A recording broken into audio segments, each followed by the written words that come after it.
Hello and welcome to the Darkest Hour. My name is Spartan and today we're looking at Metro 2033 Redux, the remastering of the 2010 first-person horror shooter by 4A Games and THQ.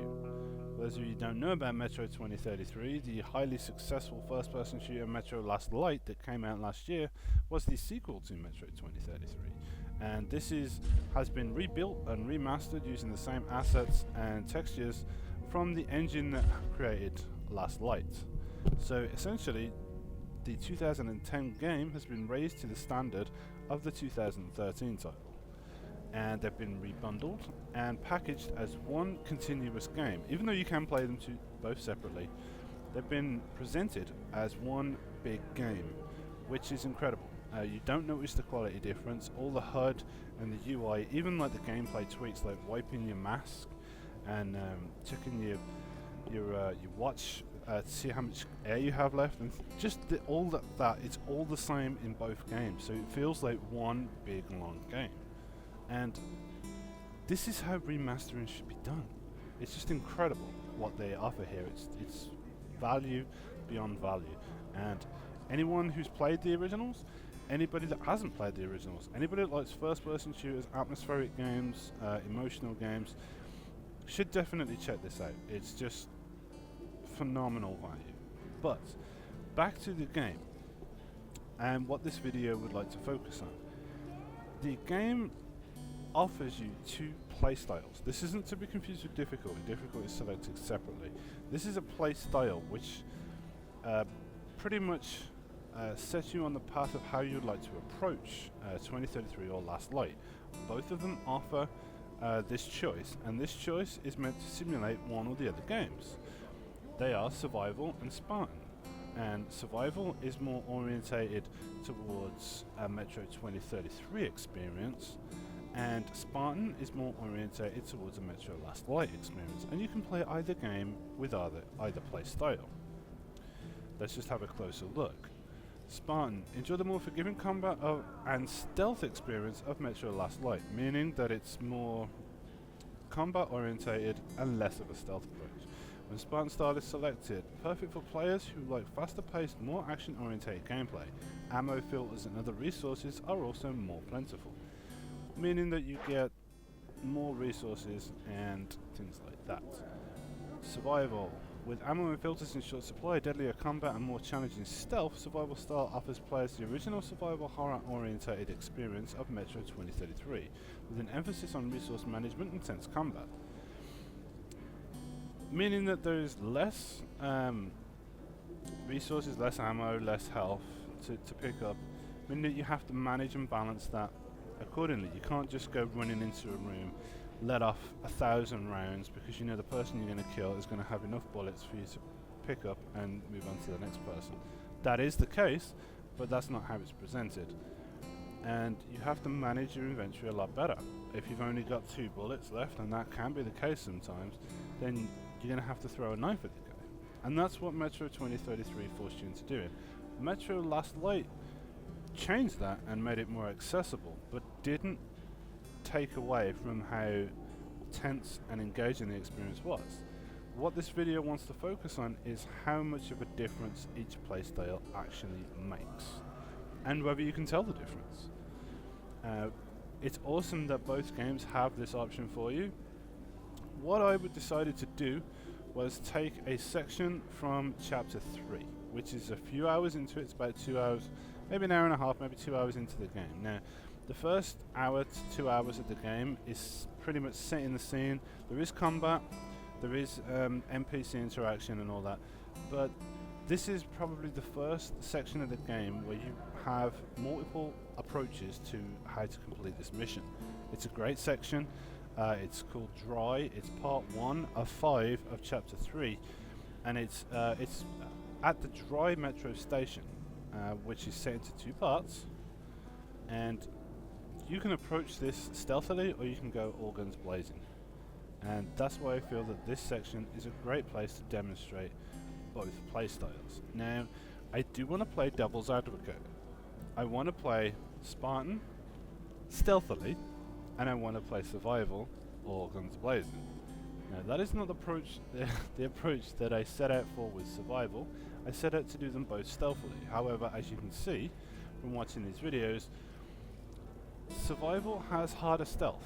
If you want a stealthy challenge, pick survival.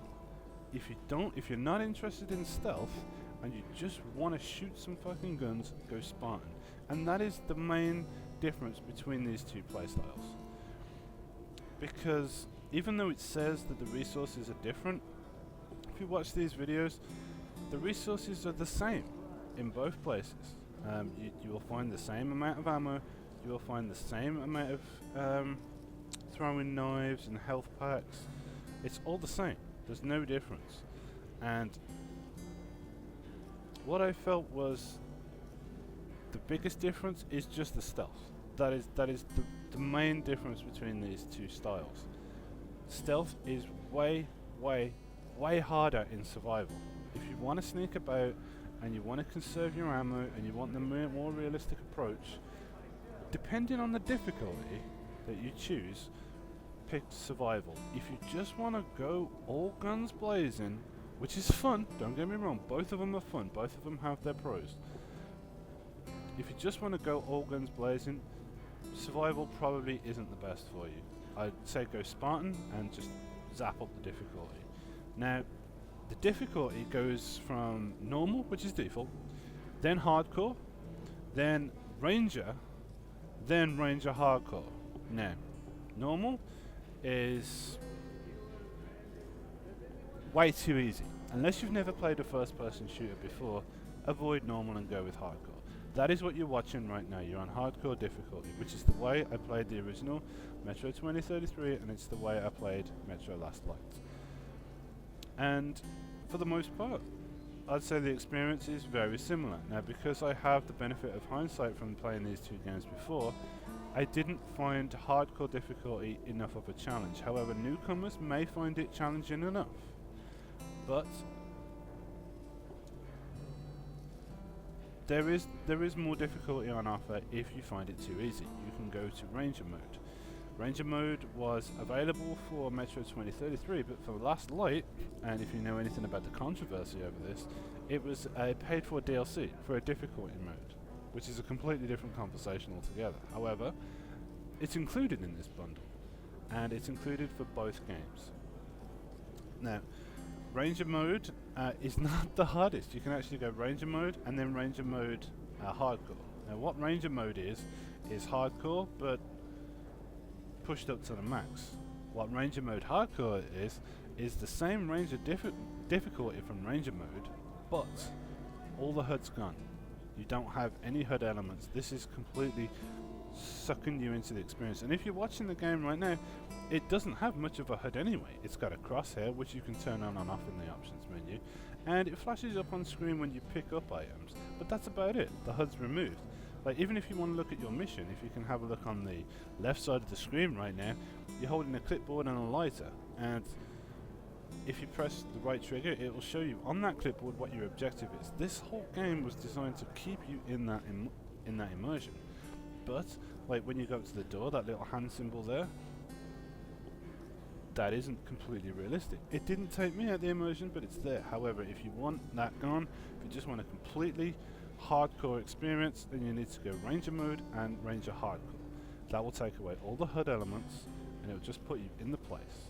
However, if you want the HUD still, but you want the Ranger difficulty, then you can just go with normal Ranger mode, which for people that have played the Metro game before and played it to the end, I would say go Ranger mode.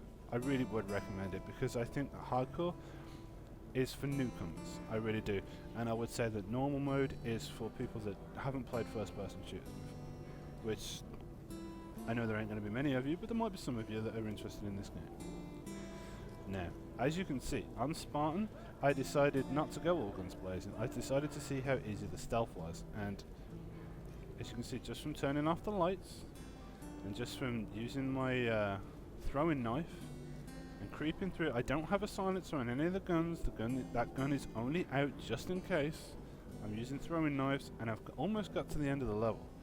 And we're like, how long? We're like 10 minutes into the video, but almost got to the end of the level. This is a level that kept me on my toes for hours the first time I played it back in 2010.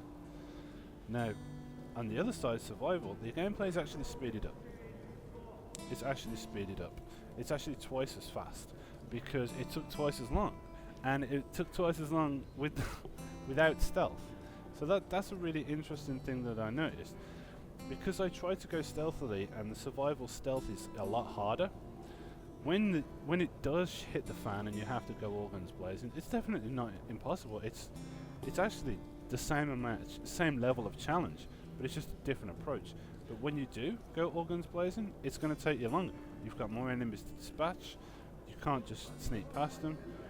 You have to get rid of every enemy before you can move forward. And it involves you moving about, it involves you swapping out ammo, it involves you conserving ammo at the same time. And it's definitely an interesting way to play it. But, as you can see, I'm going all out guns blazing, and I'm not having a problem with it, and I'm on survival mode. However, on the other side, I'm playing Spartan, and I haven't gone all guns blazing. And that's supposed to be less stealth focused. So you're not restricted to a playstyle just when you make that decision. But all that decision does is put a focus on the playstyle that you want to play. If you want to go all guns blazing, go Spartan. Survival is not going to benefit you. You're going to have less of a fun time. But if you want the stealth, if you don't want to go all guns blazing, you want to hunt around the environment, you want to explore, and you want to use everything to its... You want to explore everything, pick up every item, you want to use the throwing knives and your bombs and things like that, go survival. And that's what it does. It pretty much is just enhancing your gameplay experience. It's not changing the game, it's just it's just making a tailored experience.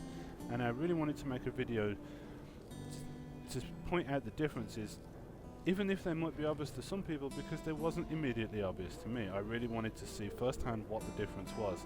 And there isn't an immediate difference. You can play both styles exactly the same if you want to. It's just focusing more on the style that you want to play for the whole game.